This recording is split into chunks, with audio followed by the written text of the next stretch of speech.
सगळं बोलायचं सवय आहे, हे आवड पडतो. मी तुम्हाला सांगत होतो की ज्यांच्या प्रेरणेतून जयप्रकाश वाचनाची निर्मिती झाली, ज्यांच्या प्रेरणेतून शिवाजी उद्यानाची निर्मिती झाली, ज्यांनी देगलूर महाविद्यालयाची निर्मिती केली आणि ज्यांनी मौलाना आझाद शिक्षण संस्थेची निर्मिती केली, असे हे महान व्यक्तिमत्व, त्यांच्या पावन प्रतिमेस वंदन करतो आणि आजच्या माझ्या व्याख्यानमालेला सुरू करतो. मी खूप वेळापासून सांगतो की मला जरा लवकर जाऊ द्या, लवकर जाऊ द्याचं कारण आहे की माझी बायको 11:30 नंतर घरात घेत नाही. तुमचं कसं आहे मला माहित नाही, पण माझी बायको घेत नाही, सिरियसली घेत नाही. मला रस्त्यात कुठं झोपावं लागेल, माझी खूप मोठी अडचण आहे. उद्या पुन्हा पहाटे 5:45 मला काम सुरू करायला लागतं.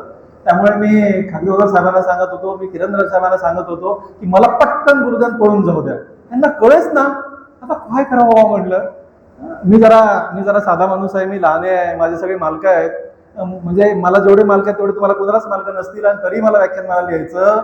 तुम्हाला सांगतो मित्र, माझे बरेचसे पेशंट इथं भेटले, बरेच लोक मला ओळखतात, आणि मी भाषण करायला यायचं. मी भाषण करणारा प्राणी नाही आहे, मी सुंदर कापाकापी करणारा प्राणी आहे.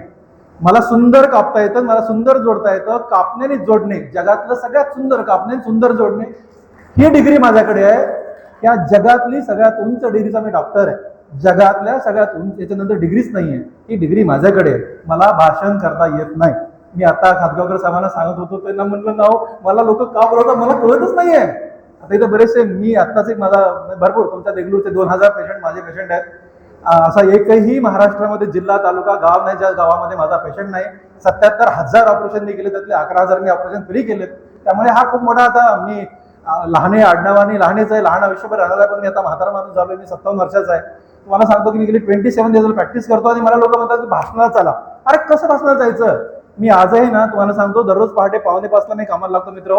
दररोज पहाटे 5:45 मी कामाला लागतो, आणि संध्याकाळी 6:30 मी पहिला श्वास घेतो. 14.5 तास मी एकदा पण न श्वास घेता काम करतो. तुम्हाला काय डॉक्टर आहे तुम्ही, एवढी मोठी डिग्री आहे आणि न श्वास घेता काम करता येतं का? कुणालाही 14.5 तास न श्वास घेता काम कसं करायचं असेल, एक दिवस माझ्यासोबत राहायचं. ओपन चॅलेंज आहे, कोणी पण एक दिवस माझ्यासोबत राहायचं. पहाटेचे 5:45 ते संध्याकाळचे 6:30. तुमचं 1 किलो वजन कमी नाही झालं, विठ्ठल लहाने म्हणायचं नाही. हे असं काम गेली 27 वर्षाला मी करतो मित्र. मी दररोज 12 सर्जरी करतो, दररोज 12, आणि 350 सर्जरी माझ्याकडे वेटिंगवर आहेत. असा भारत देशामध्ये काही प्लास्टिक सर्जन नाही, आणि तरीही मी भाषणाला जायचं. आज मला पहाटच्या 5ला तिथून लातूर सोडायचं होतं, म्हणजे मी 1.5 तास आधी लवकर काम पहाटे सुरू केलंय. आज मी पहाटे 3ला सर्जरी सुरू केलं. तुम्हाला माहिती आहे, माझ्या सगळ्या सर्जरी संपल्या, सगळे पेशंट बघितलेत, गाडीत झोपलोय, आणि इथं भूमेदारांच्या घरी जाऊन चेंज करून इथं आलो. ते डॉक्टर व्ही.सी. मुंडे, भूमे, ही मंडळी अशी मंडळी आहेत, विठ्ठल तुला यायचंय. हे माझ्या मोठ्या भावांचे क्लासमेट आहेत. माझा मोठा भाऊ पद्मश्री डॉक्टर ताताराव लहाने माझा बॉस आहे. त्यांनी म्हटलं की हो मला लागतं. त्याच्यामुळे किरण साहेबांना म्हटलं वा येतो मी. पण त्यांना ही विनंती करत होतो की मला पटकन बोलताना पटकन जाऊ द्या. आता मी नोपर्यंतच बोलणार आहे, मी पळून जाणार आहे. पुन्हा माझी बायको मला घरात घेत नाही, आणि कुठल्याच बायकोने घरात घेऊन येणार असं माझं स्पष्ट मत आहे. ओके, त्याला नियम असले पाहिजे, पण नियम सगळीकडे असले पाहिजे. मी तुम्हाला आजचा विषय अगदी शॉर्टमध्ये बोलणार आहे. आजचा विषय मला दिलाय, सुंदर विषय दिलाय. मला किरण साहेबांनी विचारलं कुठल्या विषयावर तुम्ही बोलणार, तुमची बरीच भाषणं मी ऐकली. तुम्हाला पुन्हा सांगतो, मला भाषण करता येत, पण काही कामाच्या गोष्टी पक्क्या सांगता येतात. आजच्या विषयाला मी तुम्हाला सांगणार आहे, मला आवडणाऱ्या गोष्टी आहेत. संस्कार हा विषय मला आवडतो, प्रचंड आवडतो. म्हणजे आमच्यावर संस्कार झाले, आम्ही आमच्या लेकरावर संस्कार करतो, आणि आता सगळ्यांनी सगळ्यावर संस्कार करावे हा मला नेहमीच वाटत असतं. माझ्या आवडीचा हा विषय आहे. आणि भारत देश, मला सांगतो ना की मी म्हणालो की जगातली सगळ्यात उंच डिग्री माझ्याकडे आहे. या जगामध्ये सगळ्यात जास्त ऑफर कोणाला आला असते डॉक्टर म्हणून, परदेशातल्या विठ्ठल आणायला आल्या होता, पण कुठल्याच परदेशात मी गेलो नाही, कारण मला देशाचा प्रचंड अभिमान आहे. मला वाटतं की भारत देशापेक्षा मोठा देश जगात कुठेच नाही आहे, त्यामुळे मी लातूर तुझा आहे.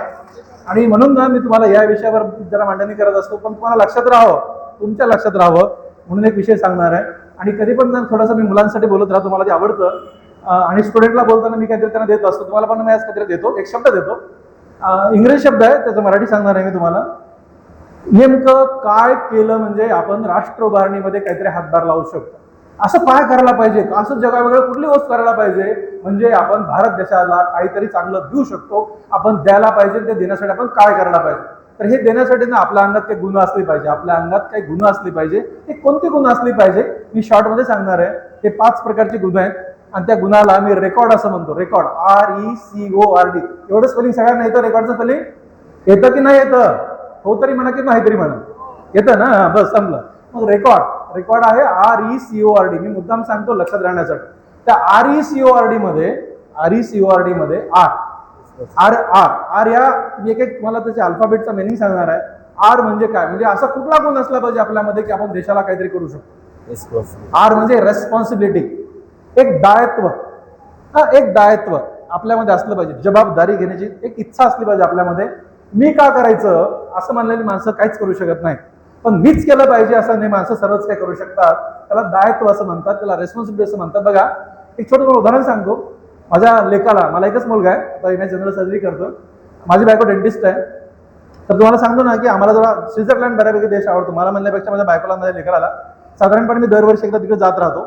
असंच एकदा गेलो होतो स्वित्झर्लंडमध्ये, आणि स्वित्झर्लंडमधनं परत येताना आमचं फ्लाईट दुपारी होतं आणि सकाळी ज्या ठिकाणी आम्ही थांबलो होतो त्याच्या बाजूला एक तळं होतं, छोटंसं तळं. सुंदर सुंदर तलाव तिथं आहेत. त्या तलावात आम्ही, माझा लेकरू म्हणाला की पप्पा आता वेळ आहे, बघा रेस्पॉन्सिबिलिटी हा शब्द सांगतोय, चला पप्पा. आम्ही गेलो. आम्ही असं तळ्याला चक्कर मारत होतो छोट्याशा. त्याला लेकला अशी चक्कर मारताना तिथं सगळा जंगल जंगल जंगल जंगल जंगल, गवत गवत गवत वाढलेलं सुंदरपैकी होतं. आम्ही बघत होतो, हिरवं हिरवं होतं. त्याच्यामध्ये ते आम्ही बघत असताना एक छोटं डॉग, कुत्रा, एक लेडी घेऊन आली, एक लेडी कुत्रा घेऊन आली बघा. आणि ते कुत्रा असा त्या गवतामध्ये गेला. माझ्या लेकाला प्रचंड डॉग आवडतात. माझा लेक वेडा आहे डॉगसाठी. माझ्या घरी पण डॉग आहे, पण त्याला खूप डॉग आवडतात. मग तो म्हणला पप्पा ते डॉग किती छान आहे बघा ना. मग माझ्या लेकाने सांगितलं की डॉग छान आहे. मी बघायला लागलो, पण डॉग तर अगदी गवतामध्ये गेला आणि ती जाऊन त्याने सी केली. त्या डॉगने सी केली. ओके, पण आम्ही त्या डॉगकडे बघत होतो. त्या डॉगकडे बघतानाच्या पुढची किंमत तुम्हाला सांगतो. ती लेडी, जी लेडी ह्या डॉगला घेऊन आली होती, तिथपर्यंत गेली ज्या ठिकाणी डॉगने सी केली होती, तिथपर्यंत गेली. तिची पर्स काढली, त्या पर्स मधली कॅरीबॅग काढली काळ्या रंगाची, हातामध्ये उलटी घातली आणि त्यानं ती डॉगनी केलेली सी कुठे, जंगलात उचलली, स्वतः हाताने त्या कॅरीबॅग मध्ये बांधली आणि मग अशी रस्त्याने चालत चालत चालत गेली. आम्ही त्या डॉगकडे बघत होतो आणि ज्या ठिकाणी ती कुंडी असते, ज्या ठिकाणी त्याचं चित्र लावलेलं असतं, त्यात नेऊन टाकलं. मला आश्चर्य वाटलं. मला काय आश्चर्य वाटलं माहित आहे, कुत्र्याची शी तर कोण कोण कोण काढतो हो. आता पुढचं कशाला सांगू. पण मला काय म्हणायचं आहे, हा विषय आहे ना खूप सिरियस घ्यायचा विषय आहे. मला वाटतं ना की ही जबाबदारी घ्यायला पाहिजे. का नाही घ्यायची, आपला देश आहे. आपण नाही तर कुणी ठेवायचा स्वच्छ आहे, आपणच ठेवायचा. कोण करतं घाण, आपणच करतो. पण ही जबाबदारी घेण्याची तयारी नाही आहे, ही अजिबात आपली तयारी नाही आहे. तुम्हाला सांगतो मी, मी तिथे एक इंटरलाकन नावाचं शहर आहे, साधारणपणे अर्धे भारतीय त्या शहरामध्ये असतात. त्या इंटरलाकनमध्ये आम्ही गेलो आणि इंटरलाकनमध्ये गेल्यानंतर ना असं बसलो आम्ही. तिथं पण एक छान असं तलाव आहे, नदी वाहते, अशी छानपैकी सुंदर थंडी असते. पण त्या थंडीमध्ये एक भारतीय आईस्क्रीम खात होता आरत. मग मी जरा कसा प्राणी माहिती आहे का, कुणी का भेटत नाही मी बोलत राहतो. मी विमानात कोणी भेटो बोलतो, मी ट्रेनमध्ये कोणी भेटो बोलतो, मी रस्त्यात कोणी भेटो बोलतो. मला कुठेही भेटलं की मी बोलत राहतो. मी डॉक्टर विठ्ठल लाणे, तुम्ही त्याला काहीतरी सांगत राहतो, मला आवडतं. ओके, आणि मग मी त्याला विचारलं कुठून आले तुम्ही, काय वगैरे वगैरे. त्यांनी सांगितलं मी दिल्लीचा आहे वगैरे वगैरे. आपण बोलून झालं.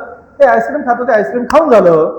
त्याचं रॅपर होतं, रॅपर, त्या आईस्क्रीमचं रॅपर होतं. ओके, तर या माणसाने ते रॅपर हातात घेतलं आणि मग असं चलत चलत आम्ही पण दोघंही निघालो. त्या कचरा कोंडी बऱ्यापैकी दूर होती, तिथं नेऊन टाकलं भारतीय माणसाने. ओके, भारतीय माणसाने. आता तुम्हाला सांगतो आता, आम्ही प्लेनमध्ये बसलो, विमानात आम्ही मुंबईमध्ये उतरलो. मुंबईमध्ये इमिग्रेशनची लाईन लागली. इमिग्रेशनची लाईन म्हणजे तिथून बाहेर पडण्यासाठी लाईन लागते, इमिग्रेशनची लाईन म्हणतो आपण, लागली लाईन. त्या लाईनला मी उभा टाकलो. हेच सगळे लोक जे आम्हाला स्वित्झर्लंडमध्ये भेटले होते, त्याच विमानात मी सगळेजण आलो होतो. त्या लाईनला उभा टाकले, पाणी पितातून खाली बटला टाकतायत, पाणी पितातून खाली बटला टाकतायत, लेकराचे डायपर टाकतात. मला आश्चर्य वाटायला लागलं, असं का? म्हणजे इथं नियम नाहीत म्हणून, काय पण चालतंय म्हणून. ह्याला रेस्पॉन्सिबिलिटी म्हणत नाहीत. मला तुम्हाला हे सांगायचंय, आपल्या देशाच्या राष्ट्रभारणीमध्ये काय करायचंय ना, तर जबाबदारी घ्या. खूप मोठं डोंगर उचलायची गरज नाहीये. फक्त स्वच्छता आपल्यापुरती ठेवा, आपोआप सगळीकडे होऊन जात. एवढं एक काम करा, म्हणजे आपण भारताच्या उभारणीमध्ये निश्चित काम करू. त्यात काही शंका नाही, 100% शंका. किती मोठा विषय सांगितला मी, पण हा मात्र करा.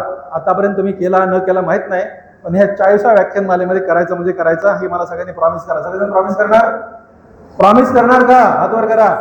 तुम्हाला हे माहिती का, आता तू विठ्ठलाला प्रॉमिस केले, खोटं बोलले की पाप लागते. फक्त ते विठ्ठल नाव आहे माझं. सगळ्यांनी स्वच्छता ठेवायची, कचरा करायचा नाही. नंबर 2, आर संपलं. ई म्हणजे इलिजिबल, पात्रता. कुठल्याही गोष्टीला पात्रता लागते. आमच्याकडे अशी सिस्टीम होती, तुम्हाला MD करायचं असेल तर MBS पास व्हावं लागतं. MBS पास झाल्याशिवाय MD करता येत नाही, पात्रता लागते. बरं आहे ना.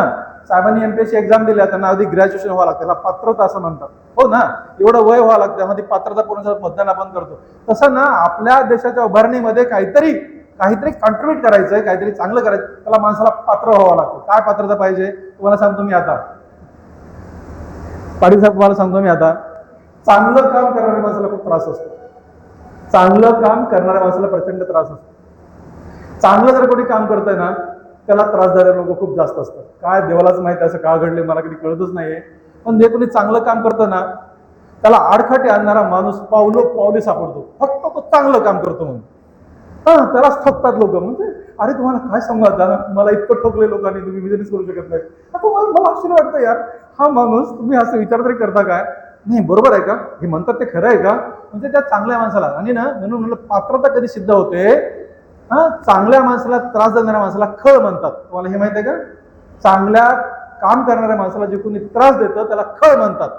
आता पाटील साहेबांनी बऱ्यापैकी तुम्हाला काही ओवी सांगितल्या ज्ञानेश्वरांच्या. खळ म्हणजे कोण? खळ म्हणजे कोण? तर खळ म्हणजे चांगल्याचं चांगलं झालं की ज्याला रात्रभर झोप येत नाही त्याला खळ म्हणायचं. चांगल्याचं काहीतरी वाईट घडलं की घराघर झोपणाऱ्याला खळ म्हणायचं. आणि चांगल्याचं काहीतरी वाईट करण्यासाठी प्रयत्न करणाऱ्याला खळ म्हणायचं. असली लोक असतात. आता हे मी सांगायची गरज नाही, तुम्ही सगळे मॅच्युअर आहेत. मी काय म्हणतो, मला सगळ्यांना तुमची नावं पण दिसली असतील, आपल्याला कोणी कोणी कोणी कोणी कोणी त्रास देतो. राईट, तुम्हाला सांगतो मी आता. ज्ञानेश्वर माऊलीने ज्ञानेश्वरी लिहिली. ओके, आणि ज्ञानेश्वरीमध्ये पसायदानंद यांनी लिहिलं, जो फळांची व्यंकटी सांडो, जो फळांची व्यंकटी सांडो. खळ म्हणजे कोण? असला माणूस. चांगल्याचं वाईट चिंतणाऱ्या माणसाला खळ म्हणतात. ते काय म्हणतात माऊली, ह्या खळची व्यंकटी म्हणजे वाकडेपणा. परमेश्वरा मी खूप कामं केले, खूप शोध लावले, खूप काय मेडिसिन लिहिले, सगळं लिहिलं, ज्ञानेश्वरी पूर्ण झाली, एक गोष्ट मला करता नाही आली, ते म्हणजे ह्या खळ माणसाचा वाकडेपणा काढता नाही आला. तुला एक विनंती करतोय मी, काही पण कर पण ह्या खळ माणसाचा वाकडेपणा काढ. म्हणून ज्ञानेश्वर माऊली समाधी घेतात. मला सांगा, ज्ञानेश्वर माऊलीला जमलं नाही या खळांची व्यंकटी करायला, आपण कोण आहे तो? सोडून द्यायचं, माफ करायचं, खळांना माफ करायचं. खळांना कधी एक्सप्लेनेशन द्यायचं नाही, मी बरोबर करतोय आणि तो असा का म्हणतो त्याला म्हणायचंच नाही, कारण त्याला माहित असतं बरोबर करताय, पण त्याला मान्यच करायचं नसतं. आणि हे ज्याला जमतं त्याला पात्रता सिद्ध असं म्हणतात. ही पात्रता आपल्या अंगी आली पाहिजे. वाईट काम केलं, चांगलं काम केलं तर आपल्यालाच लोक नाव ठेवतात, मग पुन्हा ठेवणार आहे. चांगल्याच माणसाच्या लोक मागे असतात, बाकीच्या मागे नसतात. आणि त्याच्या पुढे तुम्हाला सांगतो, माझी माय म्हणायची, माय माझ्या माईचं जर असं ती न शिकलेली ती म्हणायची, माय चांगल्याचं कधी चांगलंच होतंय आणि वाईटाचं कधी वाईटच होतंय. त्याच्यामुळे खळाचं कधीच चांगलं होत नाही, चांगल्याचं कधीच वाईट होत नाही. त्यामुळे चांगले काम हातात घ्या, स्वतःला पात्रता सिद्ध करा आणि कामं करत राहा. तुम्हाला सांगतो तुम्ही एक दिवशी खुश असणार. दोन संपले. पहिला कुठला शब्द सांगितला मी? पहिला शब्द कुठला सांगितला? पहिला शब्द अरे मोठ्याने म्हणा, रेस्पॉन्सिबिलिटी. बरोबर आहे, पहिला शब्द. दुसरा पात्रता. मराठी चालेल मला, मी मराठी मीडियमचा जिल्हा परिषदेला शिकलेला विद्यार्थी आहे. फार इंग्रजी येत असं मला समजू नका. ओके, तिसरा शब्द REC. सी म्हणजे कन्सिस्टन्सी, सातत्य. कुठलंच काम हे आज करायचं म्हणजे उद्या लगेच फळ मिळालं पाहिजे, आज तूप खाल्लं की उद्या रूप आलं पाहिजे, असं घडत नसतं. बरोबर आहे. त्यामुळे एखादं काम तुम्ही हातात घेतल्यास ते सातत्यानं करा. चांगलं काम हे पुन्हा पुन्हा करावं लागतं, तेव्हा ते काम मोठं होतं. चांगल्या गोष्टी ह्या पुन्हा पुन्हा सांगाव्या लागतात, तेव्हा त्या मोठ्या होतात. वाईट गोष्ट सांगायची गरज पडत नसते, त्याच्या पाठीमागे लागू पण नका. मी तुम्हाला सांगतो तर कन्सिस्टन्सी. एक छोटा प्रसंग सांगतो. आमच्याकडे ना सर, आता एक मला लेकरू भेटला. तो आहे काय, तो ओठ फाटलेला बच्चू आहे, ओठ फाटलेला लेकरूची मला भेटला आता. आहे ना? तू पण आहेस का? भरपूर आहेत. ओके, हा ये इकडे पुढे. तुम्हाला सांगतो सर की हे अशी सर्जरी मी फ्री करतो. मी तुम्हाला एक प्रसंग सांगत होतो. याचं ओठाचं आणि टाळूचं ऑपरेशन मी केलंय. हो ना रे, कुणी केलंय ऑपरेशन कुणी केलंय? मी केलंय. तुला कसं माहित आहे? पप्पाने सांगितलं. ह्या सर्जरी आम्ही फ्री करतो. असे भरपूर लेकर आहेत माझ्याकडे. म्हणजे असे माझ्याकडे 11,000 लेकर आहेत. 11,000. आणि 11,000 अशा सर्जरी करणारा महाराष्ट्रामध्ये एकच डॉक्टर आहे, दुसरा कुणीच नाही अख्ख्या महाराष्ट्रामध्ये.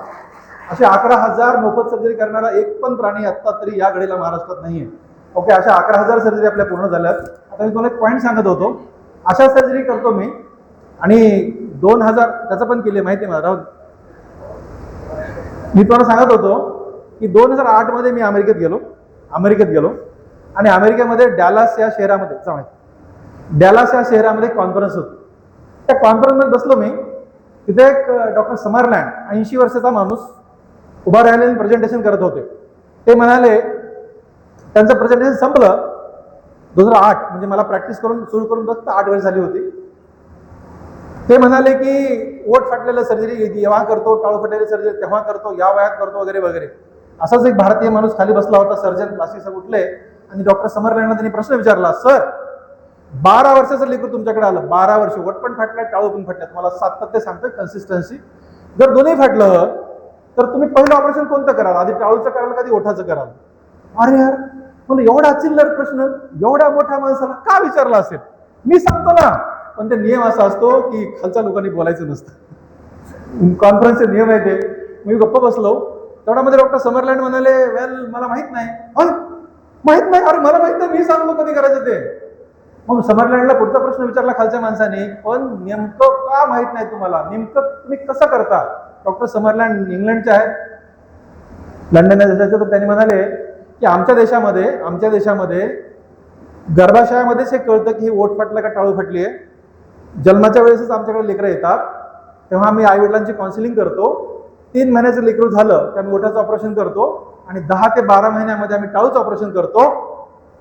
त्याच्यामुळं आमच्या देशामध्ये 1 वर्षापेक्षा मोठा आशा व्यंगाचा पेशंटच नाही आहे. त्यामुळे मला हे माहीत नाही आहे. तुम्हाला सांगू सर, तुम्ही साधारणपणे असं पाहिलं ना की 180 डिग्री डोकं फिरतं माणसाचं. त्या दिवशी ना मला एवढं वाईट वाटलं का माहिती आहे का? मी दररोज 12, 13, 14, 15, 20, 25, 40, 50, 60 वर्षाचे पण पेशंटचे ऑपरेशन मी दररोज करत होतो. ज्या दिवशी मी अमेरिकेला गेलो त्या दिवशी मी 70 वर्षाच्या लेडीज ऑपरेशन करून गेलो होतो. 70 वर्ष ही बिचारी तसंच ओठ फाटल्याला घेऊन फिरत होती. का तर यांच्याकडे पैसे नव्हते आणि असे ऑपरेशन करणारे डॉक्टर नव्हते. मला इतकं वाईट वाटलं. त्या दिवशी माझं गर्र डोकं फिरलं. मला कळता कळेना. मी तिथून न्यूयॉर्कला आलो. न्यूयॉर्कवरून मी भारतात येणार होतो. न्यूयॉर्कच्या विमानतळावरती मला 9 तासाचं वेटिंग होतं. 9 तास पुढचं विमान घेण्यासाठी. बसलो तिथून पत्र लिहायला सुरू केले. सर तुम्हाला सांगतो मी, महाराष्ट्रातल्या प्रत्येक कलेक्टर, CEO, जेवढे म्हणजे आमचे सिव्हिल सर्जन, सगळे डीन, सगळे PHC ला पत्र लिहिले आणि माझ्या मॅनेजरला मेल केले. त्याला म्हटले सगळ्याला आजच्या आज प्रिंट काढायचे आणि सगळ्यांना डिस्ट्रीब्यूट करायचे.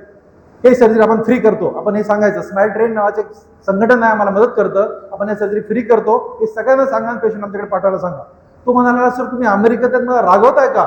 म्हणलं मी का रागवतोय, भारत देशाला तुला सांगतो. पण पाठव पत्र. त्यांनी पत्र पाठवले आणि आपले गेडाम साहेब, तेव्हा आपले CEO होते. गेडाम खूप चांगले मित्र आहेत माझे ज्युनियर होते. 3 वर्ष आम्ही एकत्र शिकलोय. प्रवीण गेडाम आता सध्या नाशिकला कमिशनर आहेत. ते माझे खूप चांगले मित्र. नंतर सचिंद्र प्रताप सिंह म्हणून एक माझे आणखी मित्र आले तिथेच आमच्या लातूरमध्ये CEO म्हणून. ह्या 2 लोकांना मी हा विषय बोललो. त्यांनी अख्ख्या महाराष्ट्रभर सर्व शिक्षा अभियान राबवलं आणि कुठूनही पेशंट, अमरावती, अकोला, बुलढाणा, वाशिम, नंदुरबार, तुम्ही नाव सांगा, पुणे, नागपूर, म्हणजे तुम्ही नाव सांगाल त्या जिल्ह्याचे पेशंट सुरू झाले. आणि आम्ही कॅम्पवर काम. भानगड अशी झाली की मी गरीबाचा मुलगा आहे. मी लातूरमध्ये हॉस्पिटल सुरू करताना मला बँकेनं कर्ज दिलं नाही.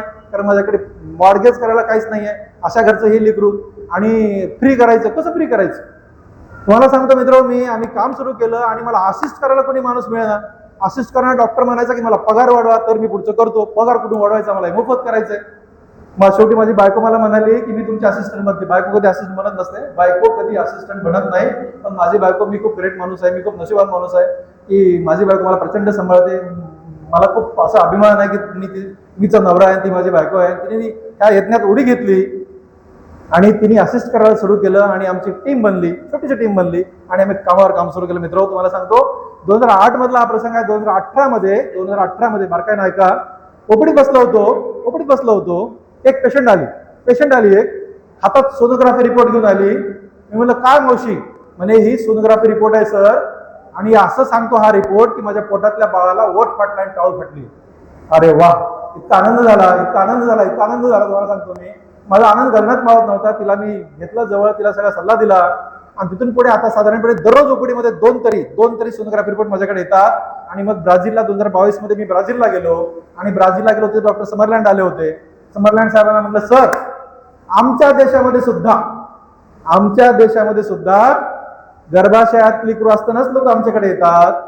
3 महिन्याचं असतानाच आम्ही ओठाचं ऑपरेशन करतो आणि 1 वर्ष जातं आम्ही टाळूचं ऑपरेशन करतो. हे भारत देशात सुद्धा घडतं.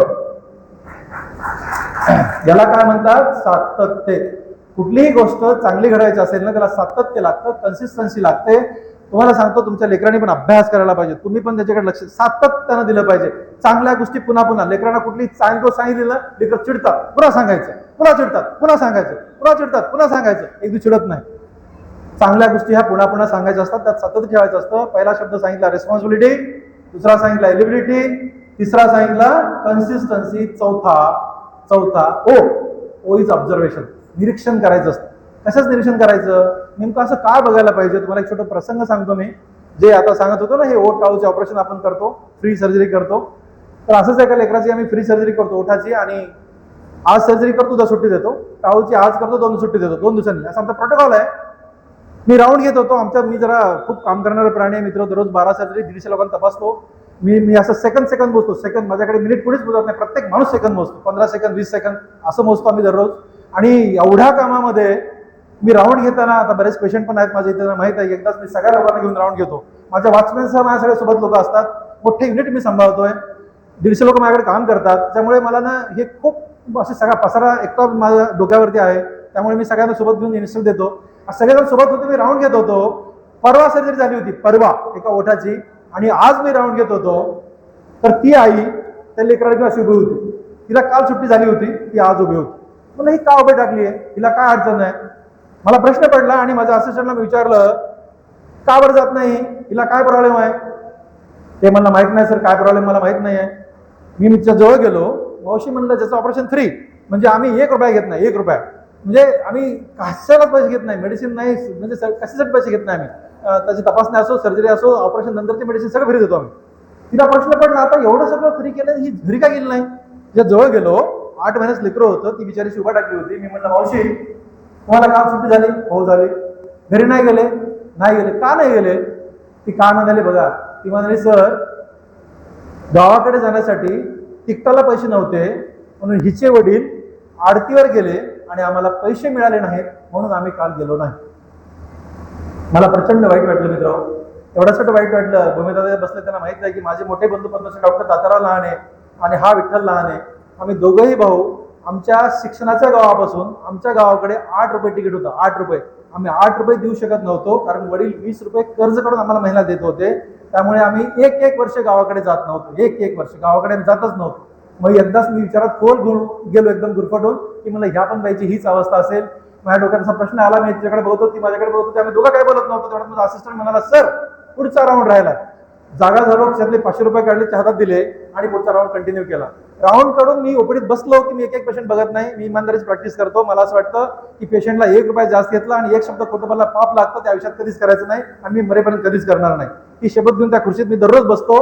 त्यामुळे ना मला कसं, मी एकदाच 15 लोक घेतो. एकदाच 15. माझ्याकडे 15 पेशंट आणि त्याचे 20-25 नातेवाईक. माझ्या कन्सल्टंट मध्ये 35-40 लोक असतात. कधी पण रूम मध्ये आम्ही लॉट असतो. पहिला लॉट, दुसरा लॉट, अशी ओपीडी काढतो मी. आणि मग त्या ओपीडी अशी काढताना मी काय करतो माहिती आहे का, मी जरा एन्जॉय करणारा प्राणी आहे. पेशंटची एंट्री होते ना, त्याच्याकडे सगळ्यांना बघतो, कुणाला हॅलो, कुणाला हाय, असं करत राहतो मी. एंट्री करताना पेशंटचे लोक अशी एंट्री करताना बघत होतो. धडधड लोक येत होते मध्ये. तिकडे लक्ष गेलं माझं, तर ज्या बाईला मी 500 रुपये देऊन आलो, ती बाई तिथे उभं होती. म्हणलं, आता हिचं काय झालं? हिला काय प्रॉब्लेम आहे? माझ्या सेक्रेटरीला फोन केला. म्हणलं, त्या मावशीला का थांबली आहे? माहित नाही सर, मला पाठव. ती मध्ये आली. माझा शेवटचा प्रश्न होता. म्हणलं, मावशी आता काय अडचण नाही? का नाही गावाकडे गेले? आता बघा, ती म्हणाली, साहेब आता काही अडचण नाही, तिची भाषा. पण ना आमच्या गावाकडे जायला मला आणि हिच्या वडिलांना मिळून 80वर 7 रुपये लागतात. 80वर 7 रुपये लागतात. बाकीचेही तुमचे मी पैसे द्यायला परत आले. त्या बिचारीनं 413 रुपये सुट्टे करून घेऊन आली होती. त्याला म्हणायचं ऑब्झर्वेशन. मी पैसे घ्यायचा विषयच नाही, मी घेणारच नाही, तो विषय सोडून द्या. पण एवढे इमानदार लोक जगात आहेत, एवढे चांगले लोक जगात आहेत. जगामध्ये खूप चांगले लोक आहेत. आपण चांगलं व्हायची गरज आहे. आपण चांगलं झालं ना, सगळं जग चांगलं आहे. मी तुम्हाला लिहून देतो बॉन्ड पेपरवर, राईट. आणि मग बघ, मी तुम्हाला सांगत होतो, अशी माणसं शक्य आहेत. मला लोक विचारतात, माझी बायको मला विचारते, एवढं काम तुम्ही का करता? मला एकच मुलगा आहे, तो माझ्या हुशार आहे. तो मेरिटवर शिकतोय. तो मेरिटवर डॉक्टर झाला, MBS BJ government medical college झाला, MS जनरल सर्जरी करतो. तो प्लास्टिक सर्जन होणार आहे. मला काय त्रास देत नाही. तरी एवढं तुम्ही काम काय करता? कारण अशा लोकांसाठी मी काम करतो. मला खूप भारी वाटायला लागतं. प्रचंड शक्ती यायला लागते. असं लोकांकडे बघितलं म्हणून ऑब्झर्वेशन करा. आणि हे ऑब्झर्वेशन करताना संस्कृती हा शब्द म्हणून तुम्हाला सांगतो. संस्कृती शब्द म्हणून सांगतो, मला भारतीय संस्कृती प्रचंड आवडते, पण भारतीय संस्कृतीला एक जोड द्यायची गरज आहे. जर आपल्याला आपल्या देशाला काही करायचं आहे ना, जोड द्यायची. काय जोड द्यायची तुम्हाला माहिती आहे का? काम करायला पाहिजे बॉस, काम नाही चुकवायला पाहिजे. पण तुम्हाला सांगू का मी, प्रत्येक माणूस काम कसं चुकवता येईल याच्याच भानगडीत आहे. त्या काम चुकवण्यामध्ये जेवढी तुम्ही शक्ती घालता ना, तेवढी तुम्ही काम करण्यात घाला, देश इतका मोठा होईल. पण तसं तुम्हाला करायचंच नाही ना. काय हे मला मोठा प्रश्न पडलाय. ज्वारीत आहे, बाजरीत आहे, गव्हात, तांदळात, कशात आहे हा प्रश्न मला का पाण्यात पडला माहित नाही. मी असंच एक प्रसंग सांगत होतो. मी अमेरिकेत गेलो, माझी पहिलीच वेळ होती. आता मी खूप वेळा जातो, मी दरवर्षी 6 दिवसाला जातो मित्र. जगामध्ये एक पण देश नसेल ज्याच्यात मी नाही गेलो. आता मी तुम्हाला सांगतोय, कारण मी 95 देशात, तर मी फक्त ही स्मार्ट ट्रेनचं कामच करतोय आम्ही. त्यामुळे 95 देश तर असेच आहेत माझ्यासाठी, आणि पुढचे देश तर मी तुम्हाला विचारच करू शकत नाही. प्रत्येक वर्षी 6 वेळा मी प्रदेशात असतो. वेडासारखा फिरणारा मी प्राणी आहे. आणि तुम्हाला मी सांगत होतो की असंच मी अगदी सुरुवातीला अमेरिकेत गेलो. माझ्या बायकोचा भाऊ तिथं आहे, गोपी नाव आहे त्याचं. माझ्या बायकोचा छोटा भाऊ आहे, तो इंजिनियर आहे, त्याची कंपनी आहे, तो मोठा माणूस आहे त्याच्यात अमेरिकेमध्ये. तो वेस्ट पाम बीचला राहतो. माझी फ्लोरिडामध्ये कॉन्फरन्स होती, कॉन्फरन्स झाली आणि 2 दिवस त्याच्याकडे मी थांबणार होतो. मी विठ्ठल नाव आहे, शुद्ध शाकाहारी माणूस आहे, मला अडचण पडते जेवायची, म्हणून मी त्या गोपीला म्हटलं, गोपी मी तुझ्याकडे सॅटर्डे संडे येतो. मला या भाऊजी. कॉन्फरन्स संपली, भाऊ त्याच्याकडे निघालो, डॅलस एअरपोर्टवरती गेलो. तेव्हा एवढं सगळं इंटरनेट नव्हतं, असेच झालेलं, आणि मला ते सापडेच ना. एअरपोर्टवरती गेल्यानंतर कुठं जायचं, कुठल्या टर्मिनलला मला कळेच ना. त्याला मी फोन केला, त्यांनी मला GPS वरती घेतलं, म्हणलं भाऊजी इकडे जा, तिकडे जा, तिकडे जा असं म्हणला. मी गेलो, पोहोचलो, विमानात बसलो, वेस्ट पाम बीचला गेलो, तिथं उतरलो, तुम्हाला घ्यायला आला. फ्लोरिडा राज्यामध्ये वेस्ट पाम बीच चांगलं शहर आहे, आणि मग घ्यायला आला. मी घेतलो, त्या गाडीत बसलो, त्याच्या घरी चाललो ना. घरी पोहोचता पोहोचता मला गोपी म्हणाला, भाऊजी ते माझं घर, सुंदर घर, मोठ्याच्या मोठं त्याने बांधलेलं. एकदम खुश झालो मी. म्हणलं वा गोपी, क्या बात आहे यार, तू इथं एवढं मोठं घर बांधलास, असं त्याला म्हणालो. ते म्हणून माझं गोपीने ऐकण्याच्या आधी गोपी म्हणाला, भाऊजी मला 40 मिनिटं पाहिजेत. त्याचा काही तारतम्यच लागा ना मला. तो बोलला काय, हे माझं घर, पुढे काय बोलतोय, मला 40 मिनिटं पाहिजेत. म्हणजे मला कळता काय ना काय चाललंय हे सगळं. मी त्याला काहीच बनवलं. घरात गेलो, त्याच्या बायकोने मस्त स्वयंपाक बनवला होता, मीनाक्षीने ती मस्त खाल्ला, आणि पुन्हा भाऊजी मला 40 मिनिटं पाहिजेत. मला इतका राग आला. अरे यार म्हणलं, मी भारत देशातून तुला भेटायला आलोय आणि 40 मिनिटं पाहिजे, 40 मिनिटं पाहिजे, 2दा 3दा 4दा काय झालंय, जा मला तुला कुठे जायचं. राग आला मला. त्याला जा म्हणालो, आणि लेकरांना बोलत त्याच्या बायकोला बोलत गप्पा मारत बसलो. पण माझ्या मनात कुतूहल की गोपी एवढ्या वेळा गेला कुठे, मला विचारून गेला कुठे. मला पडलेले प्रश्न. एक 50 मिनिटांनी गोपी परत आला. परत आल्यानंतर माझा प्रश्न, गोपी कुठे गेला होतास तू, कुठे गेला होता. काही नाही भाऊजी म्हणला, काय झालं ना की आज तुम्हाला डॅलस एअरपोर्टवरती तुम्ही जेव्हा मला फोन केला टर्मिनलसाठी, तेव्हा तुम्हाला बोलण्यात माझे 15 मिनिटं गेले. म्हणलं हो हो, काय झालं 15 मिनिटं गेले, काय मोठं सांगतो तुझं, ऐका ना भाऊजी. म्हणला मग पुढे. म्हणलं तुम्हाला मी तिथं वेस्ट पाम बीच एअरपोर्टला घ्यायला आलो, त्यात 25 मिनिटं गेले. म्हणलं हो रे, मग झालं काय झालं म्हणे, मला आज 8 तासाचं काम दिलं होतं, मला आज 8 तासाचं काम दिलं होतं, त्यातले मी 40 मिनिटं काम करू शकलो नाही तुमच्यामुळे, त्यामुळे मी गेलो, ते 40 मिनिटं काम केलं, ते काम सबमिट केलं, तर परत आलो. मला चक्कर झाली ना. माझा पहिला प्रश्न होता, गोपीला कोणी बघतं का रे, कारण आपल्या देशामध्ये न बघता कोणी करतच नाही, बस कोणीच करत नाही. कोणीतरी बघतं तर लोक करतात, नाही तर करतच नाही. ते म्हणला, भाऊजी असं नाही, म्हणला इथं कोणी बघत नसतं, इथं ना वर्क कल्चर आहे, मला कार्य संस्कृती आहे. मला इथं जर एखाद्या झाडून काढणाऱ्या माणसाला झाडू दिला आणि त्याला सांगितलं 4 तास झाड, तर 4 तास तो झाडू एकदा पण खाली टाकत नाही. हे वर्क कल्चर आहे. मला त्याच्यात विशेष काही नाही भाऊजी, आपला प्रत्येक माणूस काम करतो. मला प्रश्न पडला, मी विचार केला, भारत देशामध्ये 140 कोटी लोक आहेत, आणि या 140 कोटी लोकांनी ठरवलं वर्क कल्चर, कार्य संस्कृती जर आपण जोपासायची, तर मोजून 1 दिवसामध्ये भारत देश अमेरिकेपेक्षा मोठा होईल की नाही, गॅरंटीनं मोठा होईल. मी तुम्हाला लिहून देतो. म्हणजे गॅरंटीनं मोठा, त्यात काही शंकाच नाही. एकच मिनिट, काही इमर्जन्सी बेटा, करून दे. हॉस्पिटलचा फोन आहे म्हणून घेतला. मी तुम्हाला सांगत होतो, आणि हे सगळं डोक्यात ठेवून मी लातूरमध्ये आलो. ओपीडीत मध्ये बसलो, माझ्या ओपीडीत बसलो. ओपीडीत बसल्यानंतर आमचे एक मित्र आले, आमचा मित्र आला एक, अशी एंट्री करत, विठ्ठल तुला माहिती आहे का आपण कोण आहे, आमची एक भाषा आहे जरा लातूरची, येऊ लालो जाऊ लालो आपण वगैरे असे लोक बोलतात ते. तो आला आणि म्हणाला, तुला माहिती आहे का आपण कोण आहो. आता माझा वर्गमित्र आहे, हो आपण कोण आहो काय. म्हणलं काय रे, पटकन सांग, तुला माहिती आहे का. म्हणलं आपण कोण आहो. म्हणलं अरे तू काय बोलायचं ते पटकन बोल, मला काम आहे. म्हणलं आपण एक असा माणूस आहो, आपण एक असा माणूस आहो. कसा, महिन्याच्या 30 दिवसापैकी मी नोकरी करतो. मला नोकरी, मला माहिती आहे, महिन्याच्या 30 दिवसापैकी 29 दिवस ऑफिसला जात नाही. म्हणला 29 दिवस ऑफिसला जात नाही, तरी पण माझा पगार निघतो. म्हणला असला माणूस आपण आहोत. आता काय डोक्यात दगड घालायचा? ही कार्यसंस्कृती आहे? नाही मित्र, भारत देशामध्ये काहीतरी आपल्याला आपलं त्याचं काहीतरी दायित्व लागतं, आपली काहीतरी जबाबदारी लागते. हे जर डोक्यात ठेवायचं असेल आणि खारीचा वाटा उचलायचा असेल ना, फक्त तुम्हाला दिलेलं काम तुम्ही प्रामाणिकपणे करा. आपला देश आपोआप मोठा होतो. त्याला काही वेळ करावा लागत नाही, काहीच वेळ करावा लागत नाही. म्हणून मी तुम्हाला सांगतो, भारतीय संस्कृतीला कार्यसंस्कृतीत जोड आज द्यायची आहे ह्या 40व्या व्याख्यानमालेमध्ये, आणि हे देगलूरकर देतील ही आशा अपेक्षा करतो. CERECOR सगळ्यात महत्वाचं आहे. आर काय? रिलेशनशिप, नाते. आता हे सांगत होते किरण इथं की हे आमच्या वडिलांचे मित्र आहेत, हे आमचे हे चाहते आहेत, आमचे ते चाहते आहेत, आम्हाला हे करणारे लोक आहेत, ते करणारे लोक आहेत. म्हणजे ना, मित्र असले पाहिजेत माणसं, नाते असले पाहिजेत, मित्र असले पाहिजेत, जीवापाड प्रेम करणारे मित्र असले पाहिजेत, तंगडे खेचणारे मित्र नसले पाहिजेत. बघा, तुम्हाला कुणाला कळतं न कळतं मला माहित नाही, पण तसे मित्र नसावेत, चांगले मित्र असावेत. आणि सगळ्यात तुम्ही काय केलंय? तुम्ही जबाबदारी घेतली आहे, तुम्ही सातत्य ठेवलंय, तुम्ही लोकांना ऑब्झर्वेशन केलंय किंवा कसं करायला पाहिजे काम.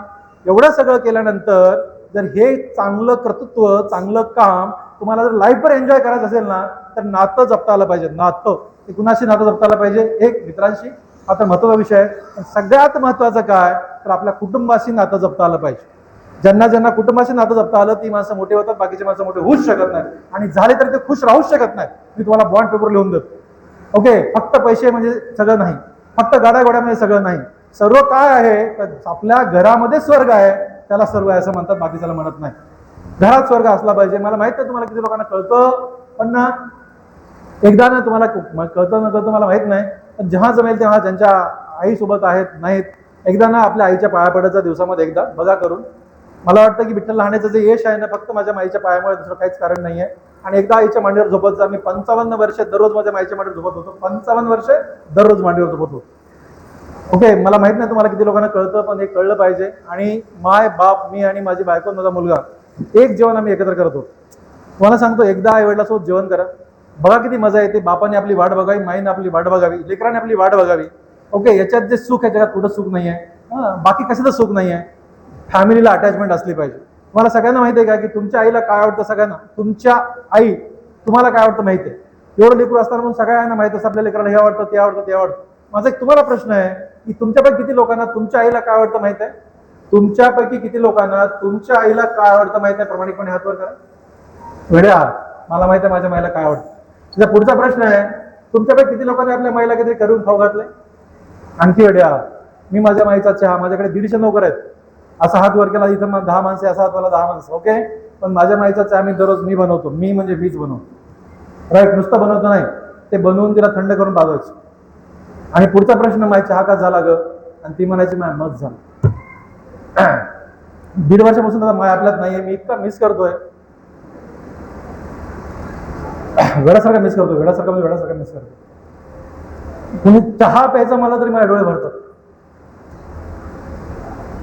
मी तुम्हाला सांगत होतो ना, खूप मोठ्या गोष्टी करायची गरज पडत नाही, खूप मोठं व्हावं लागत नाही, खूप पैसे लागत नाहीत. ओके, खूप गाड्या काढायला लागत नाहीत. आम्ही गरीब होतो, आम्हाला कपडे घालायला मिळत नव्हते. आता आम्ही प्रचंड श्रीमंत आहेत, अगदी छातीवर ठेवून सांगतो, आम्हाला काहीच कमी नाहीये. ओके, देवाने भरभरून दिलंय. राईट. याचा अर्थ आम्ही सोनं खातो का? नाही, आम्ही सोनं नाही खात, पण आम्ही ना प्रेम खातो. आम्ही प्रेम खातो, 100% प्रेम खातो. मी म्हणालो ना की तुम्हाला कधी जमलं ना, एकदा असं माईला घट्ट, तुमच्या आईला घट्ट पकडा. मी पकडायचो, काय भारी वाटतं यार मला. अरे जगामध्ये ना जे कधी असं मला बोर होत नाही, पण कधी बोर झालं ना, माझ्या माईच्या मांडीवर झोपायचो आणि ती आपली अशी अशी अशी केसात हात घालायची. ते 5 मिनिटं केसात हात घातल्यानं झोप लागून जायची. तुम्हाला सांगतो, हे सुख स्वर्गात दुसरं कुठंच नाही. त्यामुळे ना, स्वर्ग किती लोकांनी बघितला हात वर करा. मी पण नाही बघितला, तुम्ही पण नाही बघितला, पण स्वर्गाचं वर्णन आहे की स्वर्गात सगळ्यात चांगल्या गोष्टी असतात. त्या स्वर्गातल्या गोष्टी जर तुम्हाला आपल्या आत्ता ह्या जिवंतपणे अनुभवायच्या आहेत ना, तर घरात अनुभवल्या पाहिजे. ही खरी मजा आहे यार, ही खरी मजा आहे. चांगले कामं करा, पुण्याचे कामं करा, स्वर्गात जा आणि घरात भांडण करा. हे कोणी शिकवलंय? अजिबात नाही. ओके, म्हणून मी तुम्हाला सांगितलं ना, अटॅचमेंट असली पाहिजे, आईवडिलाची अटॅचमेंट असली पाहिजे. आमच्याकडे ना माझ्या माईला माझी बायको माझ्या माईची सख्खी मैत्रीण आहे. तुम्हाला सांगतो ना की सासू सासरे आणि सून जर जगामध्ये जर कुठं असेल ना, ही माझी बायको, माझी माय, माझा बाप आहे. मला आणि प्रश्न पडायचा, माझी माईला मी म्हणायचो, माय मी तुझा का ती तुझी गो? कारण ना ह्या तिघांचं नातं आहे ना, बापरे बापरे, स्वर्ण अक्षरात देणारं नातं आहे. ओके, आमच्या घरात जर नारळ फोडलं, नारळ, तर ते ओला थोडा फ्रीज मध्ये जायचा, आणि जोपर्यंत माय हात लावत नाही तोपर्यंत कुणालाच खायला परमिशन नाही. मला पण नाही, माझ्या पोराला पण नाही. ते कारण ते माईला आवडतं. आमच्या घरात उसाचा रस आला की ते माईनं पिला पाहिजे, तोपर्यंत कुणालाच नाही, हो कुणालाच नाही, कारण तिला आवडतो. विषय किती मोठे येतो. उसाचा रस काय सोनं आहे का? हो, नारळ तुकडा काय सोनं आहे का? पण तुम्हाला सांगतो ही जपणं एकमेकासाठी. आमच्या घरातली भाजी बापाला आणि माईला विचारून होते, आम्हाला विचार कधीच झाली नाही. ज्या खुर्शीमध्ये बाप बसायचा, अण्णा इथं बसायचे, मी अण्णांच्या उजव्या साईडला, अण्णांच्या डाव्या साईडला माझी बायको, माझ्या बायकोच्या डाव्या साईडला माझी माय आणि माझ्या उजव्या साईडला माझा मुलगा. आम्ही डायनिंग टेबल असं बसायचं, असंच बसायचं. तुम्हाला सांगतो आता त्या 2 खुर्च्यात कोणी बसत नाही. आम्ही खूप मिस करतो, वेळासारखं मिस करतो. पण दिस इज लाईफ यार. ही जिंदगी आहे. मला माहित नाही तुम्हाला कळलं का नाही कळलं, पण मी खूप एन्जॉय केलं. हे माझा आनंद आहे. याच्यामध्ये काय वेगळं नाहीये. कारण ना बघा, अण्णा 94 वर्ष जगले, माझे वडील 94 वर्ष, माझी माय 90 वर्ष जगली, मस्त लाईफ जगले. आणि मी अर्धा म्हातारापर्यंत सोबत राहिले. अर्धा म्हातारा. मी किती नशिबान माणूस आहे. आम्ही 3 भाऊ 4 बहिणी, एवढा परिवार असताना माझ्यासोबत दोघं राहू शकले. आणखी काय पाहिजे यार. म्हणजे मी कुठेतरी पुण्य करून आलो की नाही. तर तुम्हाला सांगतो ना, घरामध्ये मायन बाप असणे, ह्याला असेट असं म्हणतात. तुम्हाला कळलं का नाही कळलं मला माहित नाही, पण ज्याच्या घरात मायन बाप नाहीत ते घर कधीच चांगलं होऊ शकत नाही, कधीच. मी तुम्हाला पॉईंटवर लिहून देतो. ज्या घरामध्ये मायन बाप आहेत ना, त्या घरात खरी लक्ष्मी राहते. त्या घराचा 1 रुपया 1 कोटीचं काम करतो, बाकी करत नाही. तुम्हाला पुन्हा सांगतो, जरा बारकाने समजून घ्या मी काय म्हणतो. फार पैसे कमायची गरज पडत नसते मित्र, लागत नाहीत पैसे, खूप सारे नाहीत लागत. मी बघतोय खूप पैसे लागत नसतात. ज्या माणसाला कर्ज दिलं नाही, हा विठ्ठल राणे बोलतोय आज. ज्याला बँकेने कर्ज दिलं नाही ते तुझ्या समोर बोलतो. मी 3 दवाखाने चालवतोय, 4था मी महाराष्ट्रात सगळ्यात मोठा हॉस्पिटल बांधतोय. काही वेळ लागत नाही, इमानदारीची प्रॅक्टिस करतोय. 1 रुपया खोटा कमवला नाही आणि मरेपर्यंत कधीच कमवणार नाही गामाशिवाय. ओके, अशी प्रॅक्टिस करून सुद्धा पैसे मिळतात, पैसे मिळत नाही असं नाहीये. फक्त काय, ते पैसे राहतात ज्या पैशामध्ये सुख आहे, ज्या घरामध्ये सुख शांती आहे, त्या घरातले पैसे राहतात, बाकीचे राहत नाही. आलेल्या मार्गाने जातात. मी दारू पित नाही. लोक म्हणतात की हा तशी कंपनी कशी होते, काय फरक पडतो यार. मला हजारो लाखो करोडो मित्र आहेत, असं कुठे अडचण पडते. कुणीच दारू पिणे, दारू चांगलं काहीच नाही. ओके, काहीच नाही, वेस्ट ऑफ टाइम आहे. तुम्हाला सांगतो, आजार मरण तंबाखू खाऊन दारू पिणे काय चांगलं आहे. आईस्क्रीम खा, आमची कंपनी आहे, आम्ही आईस्क्रीम खातो अर्धा किलो. त्यातला एक डायबिटीस आहे, गोळी खाऊन आईस्क्रीम खातो. अरे वेळाच का म्हणलं तू? नाही म्हणला. काय असतं, दारू पिले लोक हा बोलतात की नाही, आईस्क्रीम खाऊन हा बोललो आपण, काय फरक पडतो. आम्ही आईस्क्रीम खाऊन दारू पिल्या सगळं बोलतो. बघा, तुम्हाला जमलं असं करा, आईस्क्रीम खा आणि दारू पिल्या सगळं बोला, पण दारू नका पिऊ. दारू मध्ये चांगलं काहीच नाही. मी तुम्हाला सांगत होतो, रिलेशनशिप ही जगातली सगळ्यात चांगली रिलेशनशिप आहे. याच्यामुळे लेकरांमध्ये संस्कार पडतात. माझं लेकरू 28 वर्ष झालंय, पाया पडल्याशिवाय घराच्या बाहेर जात नाही. ओके, कारण आम्ही अण्णांच्या पाया पडल्याशिवाय घराच्या बाहेर जात नाही. माझे मोठे बंधू पद्मश्री डॉक्टर तात्याराव लहाने रेल्वे स्टेशनला उतरले, मी घ्यायला गेलो तर रेल्वे स्टेशनच्या प्लॅटफॉर्मवर मी साष्टांग दंडवत माझ्या भावाला घालतो, त्याच्यानंतर त्याची बॅग हातात घेऊन मी निघतो. कारण त्या माणसाने मला घडवलं, त्यांनी मला शिकवलंय. ओके, याला प्रेम म्हणतात मित्र. काय प्रेम आहे. विठ्ठल राणेकडे नोकरचा करायचं, चला, त्यांना ह्याला प्रेम म्हणत नाहीयेत. माझ्या भावाचं पण जेव्हा दादा आंघोळीला जातात तर त्यांच्या शर्टची घडी मी घालून देतो. कधी जमल्याच्या बुटाला मी पॉलिश करून ठेवतो, त्याला मला खूप भारी वाटायला लागतं. मग तुम्हाला सांगतो, जगातला सगळ्यात आनंद त्या दिवशी मला मिळतो की बस या माणसाने आपल्याला घडवलंय, त्यासाठी आपण काहीतरी करायला पाहिजे. याला प्रेम म्हणतात, त्याला सुख म्हणतात. आणि ह्याला किती अवघड आहे, त्याला रिलेशन म्हणतात, त्याला संबंध म्हणतात, त्याला नातेसंबंध म्हणतात. दररोज भांडायचं, बायको नवराही भांडतात. भांडतात, मला कधी कळलंच नाही. नवऱ्याला वाटतं बायकोला काहीच कळत नाही, बायकोला वाटतं नवरा एकदम वेळा आहे. असं नसतं हो, नवरा वेळा नसतो, बायको वेळी नसते. शहाणेच असतात ते लोक. पण ते नवरा बायको झाले की भांडण्याशिवाय पर्यायच नाही. तुम्हाला खरं सांगू का, घरातलं सगळं चांगलं सुख कुठं आहे, नवऱ्या बायकोच्या प्रेमात आहे. तुम्हाला सांगतो, माझ्या लग्नाला 32 इयर्स झालेत, पण आजही घरात जाऊन मी बायकोला माईला दोघांना गळ्या पडतो. मस्त, ओके, घट्ट गळ्या पडतो. इतकं भारी वाटतं यार. बघा, एकदा तुम्ही बायकोच्या गळ्या पडून बघा की चांगलं वाटायला लागतं. कारण तिने काय केलंय, आपल्यासाठी आलेली ती लेडी आहे. आणि मला पुन्हा सांगतो, मी बायकोचा मी शब्द ना शब्द ऐकतो, याचा मला सार्थ अभिमान आहे. काय राहू याच्यामध्ये. कुठल्या बायकोने तुम्हाला सांगितलं तुम्ही कधी वाईट करा, कुठल्या बायको म्हणली दारू प्या, कुठल्या बायको म्हणली तंबाखू खा, कुठल्या बायको म्हणली तुम्ही कधी वाईट धंदे करा, कुठली म्हणली, कुठलीच नाही म्हणली. मग तिला का रिस्पेक्ट द्यायचा नाही. मी तिला 100% रिस्पेक्ट देतो. आणि मला वाटतं म्हणून म्हणाला होतो तुम्हाला बोलताना की माझी बायको माझ्या घरात घेत नाही. आणि त्या शब्दाचा मी तिला रिस्पेक्ट करतो, कारण तिला माझी काळजी आहे. रस्त्याने उशीर होतो, रस्त्याने तुम्ही एकट्या आहात, गाडीमध्ये असं नाही झालं पाहिजे. आमच्यासाठी तुम्ही जगातला सगळ्यात चांगला माणूस आहेत आणि त्याच्यामुळे तुम्हाला आमची काळजी वाटते, उशीर नाही करायचा. ही काळजीपोटी भीतीपोटी सगळा विषय असतात मित्र. म्हणून ना बायको नवऱ्याने कधीच भांडणं करू नये. घरामध्ये गेल्यानंतर ना असं मजा आली पाहिजे, छान वाटलं पाहिजे. एवढा असा इतका बिझी आहे का नाही मी, पण माझा लेख मला कधी म्हणला तुम्हाला चिवडा खावाटा लागला. मस्त मी चिवडा बनवतो यार, पॉश बनवतो, एकदम 5 स्टार पद्धतीने ते प्लेटमध्ये ठेवतो. मस्त कैरी कट करतो, एका प्लेटमध्ये घेतो, टोमॅटो कट करतो, दुसऱ्या प्लेटमध्ये घेतो, कांदा कट करतो, तिसऱ्या प्लेटमध्ये घेतो. असं मस्त ट्रे मोठाच्या मोठा घेऊन असं समोर जातो, त्याला एक छानपैकी ट्रे समोर ठेवतो आणि द्यायला लागतो. असं बघत राहतो माझ्याकडे. काय पप्पा, अरे यार किती मोठी गोष्ट आहे ही, किती मोठी गोष्ट आहे. माझा बाप बिझी आहे, मग काय झालं, बाप आहे, घरात गेल्यानंतर बाप आहे, घरात गेल्यानंतर नवरा आहे, घरात गेल्यानंतर मुलगा आहे, घरात गेल्यानंतर भाऊ आहे. याच नात्यात तुम्हाला राहता आलं पाहिजे. तर माझा आहे, मी एवढं काम करून आलोय, मी एवढ्या सर्जरी केल्यात, मग कौपार केले.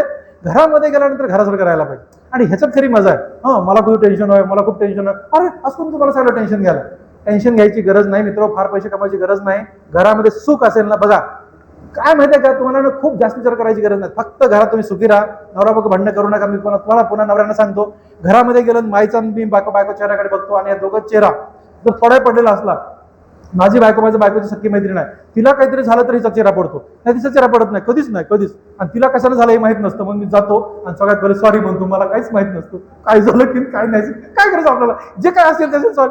मग ते म्हणते तुम्ही का सॉरी म्हटलं, मला चेहरा लहान दिसला, सॉरी म्हटलं. मग ते हसतात, विषय समजून जातो, विषय संपला. किती मोठी गोष्ट आहे, करा ना यार. कधी बायकोने पण सॉरी म्हणू, काय फरक पडतो. अरे आपण काही दुश्मन आहेत का. पण त्या सॉरी मध्ये एवढी मोठी गोडी आहे ना, इतकी मोठी गोडी आहे ना. तुम्ही जर चांगले वागलात, लेकरं छान निघतात. लेकराला टेन्शन राहत नाही, लेकरांचं चांगलं बनतं. बघा तुम्ही भांडणं करायला लागले, लेकराला जोपर्यंत कळत नाही तोपर्यंत लेकरांना वाटतं माईचं ऐकावं बापाचं ऐकावं, कळत नाही तोपर्यंत. पाहायला लागल्यानंतर वाटतं बाप खरा आहे का माय खरी आहे. पुराची बाजू घ्यावी तर आपल्याला दोघांकडून त्रास आहे, बाजू घेता येत नाही. मग ते लेकरं इसेंट्रिक बनतात आणि हे लेकरं चांगले निघत नाहीत.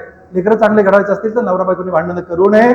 म्हणून तुम्हाला सांगितलं, रिलेशनशिप ही जोडता आली पाहिजे. आईवडिलांशी नातं, नवरा बायकोशी नातं, लेकराशी नातं आणि बायको नवऱ्याचं प्रेम हे जगातलं सगळ्यात सुंदर पवित्र प्रेम आहे, ते टिकवता आलं पाहिजे. त्यातली खरी मजा यार. बघा तर एकदा काय मजा जेवण तुम्हाला सांगतो, शपथ सांगतो, मी खूप एन्जॉय करतो, मला खूप भारी वाटायला लागतं. म्हणजे नथिंग रॉंग इन दॅट. काय रॉंग आहे याच्यामध्ये.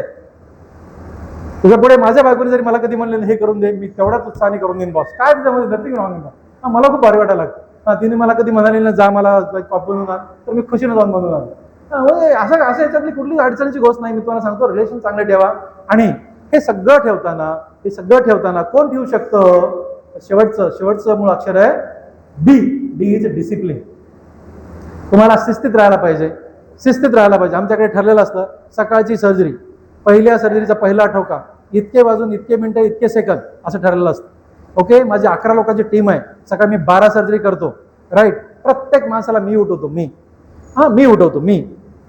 नंबर 2, सगळ्या लोकांना ना वेळच नाही. मला एक मोठा प्रश्न पडला, वेळ नाही, कसा वेळ नाही. प्रत्येक माणसाला भारत देशातल्या जगातल्या 24 तासाचा दिवस आहे. काही ठिकाणी तर दिवस कमी आहे. आपल्याकडे 24 तासाचा दिवस आहे. कुणीच दिवस असा फाकू शकत नाही. फाकू शकता तुम्ही? नाही फाकू शकत. मग तुमच्याकडे वेळ कसा नाही. माझ्याकडे वेळच वेळ आहे. माझ्याकडे वेळच वेळ आहे. तुम्हाला सांगतो, माझ्याकडे एवढा वेळ आहे. मी एवढा दररोज 12 सर्जरी करतो, दररोज 150 पेशंट तपासतो, 77,000 सर्जरी केल्या, 350 सर्जरी माझ्याकडे वेटिंगवर आहेत. एवढं काम करून मला भाषण करायला वेळ आहे. तिथून इथं प्रवास करायला मला वेळ आहे ना वेळ. मी आतापर्यंत 3,500 भाषणं केलीत. 3,500. ओके, एवढ्यासाठी वेळ आहे ना. वेळा कुठून आला. ह्याच्या पलीकडे तुम्हाला सांगतो, मी दररोज व्यायाम करतो. दररोज असा एक पण दिवस नाही. आज पण सकाळी व्यायाम करून आलो. लोकांना हो साहेब व्यायाम करायचा आहे, हो जरा वेळ मिळणार, बघा लय बीज झालोय. आता हे कसा बीज झाला, मला कधी प्रश्न पडला. जो माणूस 14 तास ऑपरेशन करून काम करतो त्यांना वेळच वेळ आहे. आणि तुम्ही काय करता, जरा इकडे जातोय तिकडे जातोय, भाजी आणतोय, हे करतोय, वेळ कसा नाही. स्वतःला जपा, मस्त शरीर प्रकृती छान ठेवा. मला सांगू का, पैसे कमवा, पण ते पैसे आपणच वापरले पाहिजे. आपण पैसे कमवायचे, आजारी पडायचं आणि दुसऱ्या लेकरांनी खाऊन टाकायचे, असं नाही करायचं. असली मस्त बॉडी ठेवायची की आपल्याला ते पैशाचा एन्जॉय करता आला पाहिजे. हो यार, पण आपण पैसे कमवायचे दुसऱ्याने खायचे, ही कुठल्या बापाने शिकवले. आपल्या पैसा जर आपल्याला एन्जॉय करायचा असेल ना, शरीर प्रकृती चांगली लागते. कुठलीच सवय करू नका, कुठलीच. मस्त डिसिप्लिन मध्ये राहा. भलेही तुम्ही काही काम करत नाही तरी ठरवून उठायचं. इतक्या वाजता उठायचं, इतक्या वेळा उठायचं. इतक्या वाजता पळायला जायचं, इतक्या पळायला जायचं. एवढ्या वाजता खायचं, एवढं. माझा बाप 94 वर्ष जगले, त्यांना काही काम नव्हतं, काहीच काम नाही अण्णांना, कसलंच. पण अण्णा 9 वाजले म्हातारे, चहा पाहिजे. 11:30 वाजले, कल्पने माझ्या बायकोचं नाव आहे कल्पना, तिला कल्पने म्हणणार एकच माणूस या जगामध्ये. इटल्या मला म्हणतात, प्रसाद या, माझ्या लेकराला प्रसाद नाव आहे त्याचं, प्रसाद या, इटल्या कल्पनी असे म्हणणारा माझा बाप. कल्पने, अगं 11च्या पुढे काटा गेला ग, खायला दे. मला वाटायचं, मी कधीतरी म्हटलं अण्णा तुम्ही माहितच्या जन्मात राजे होते का, राजे. म्हणजे माझ्या बापाला काहीच काम नसताना माझा बाप घड्याळाचा काटा इकडे तिकडे होत नव्हता. म्हणून 94 वर्षे कसलाच आजार नाही, कसलाच. त्यांचे गुडघे दुखले नाहीत, काय दुखलं नाही, काहीच नाही. अरे 6 माळे चढायचे, 6 माळे. लिफ्ट आहे, सगळंच आहे, पण बाप वया म्हणून 6 माळे चढायचा. 94 वर्ष वय असताना. विचार करा तुम्ही काय म्हणतात ते. कशामुळे माहिती आहे का, डिसिप्लिन, शिस्त म्हणजे शिस्त. आणि अशा शिस्तीत राहायला काय लागतं. शिस्तीत राहण्याचा फायदा काय तुम्हाला सांगतो मी. फायदा काय होतो, एकदा माझ्या मित्राने मला प्रश्न विचारला, विठ्ठल तुला भेटायचं. मी म्हणलं ये. कधी येऊ शकतोस, तू सांग कधी येतो. म्हणलं मंगळवारी 6:30 वाजता ये. मंगळवारी 6:30 वाजता ये. त्यांनी मला शनिवारी फोन केला होता. मी सकाळचे 12 ऑपरेशन संपवले, 150 पेशंट तपासले, 50 लोक ऍडमिट केले, सगळ्यांचा राऊंड घेतला, सगळे कामं संपवले. 6:30 वाजता बरोबर 6:29 ओपीडी जाऊन बसलो. तो आला, 2 लेकरं बायको घेऊन आला. मी बेल वाजवली, आलाय का माझा मित्र बाहेर, गोविंद आलाय, पाठवतात. आला मध्ये आला, आम्ही बिना कामाचे क्लासमेट ना, बिना कामाचे गप्पा मारल्या, वर्गातले इकडचे तिकडचे हसायला लागलो, फिटायला लागलो. त्यानं काहीतरी जोक, मी काहीतरी जोक केला. 10 मिनिटं संपले. 10 मिनिटं संपले की ना आमचा गोविंद तिकडे बघायला लागला घड्याळाकडे.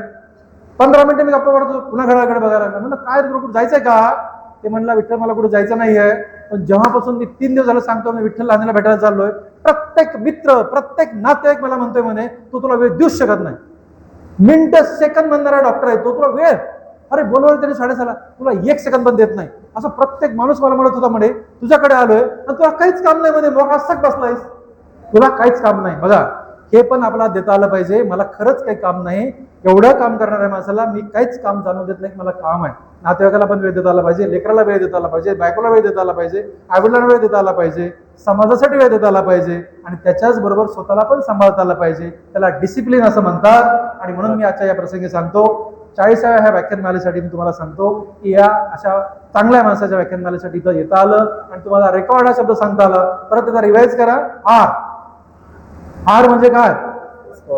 मोठ्याने आर मोठ्याने म्हणा, रेस्पॉन्सिबिलिटी. म्हणा आम्ही पुढे जाणार नाही. Responsibility. E eligible. C consistency. O observation. R relationship आणि डी डिसिप्लिन. ह्या सगळेजण तुम्ही पाळा आणि तुम्ही सुद्धा एवढ्या गोष्टी आपल्या अंगीकृत केलात, एवढ्या गोष्टी आपण अंगीकृत केला तर आपल्या भारत देशाच्या उभारणीमध्ये खूप मोठे योगदान देऊ शकतो.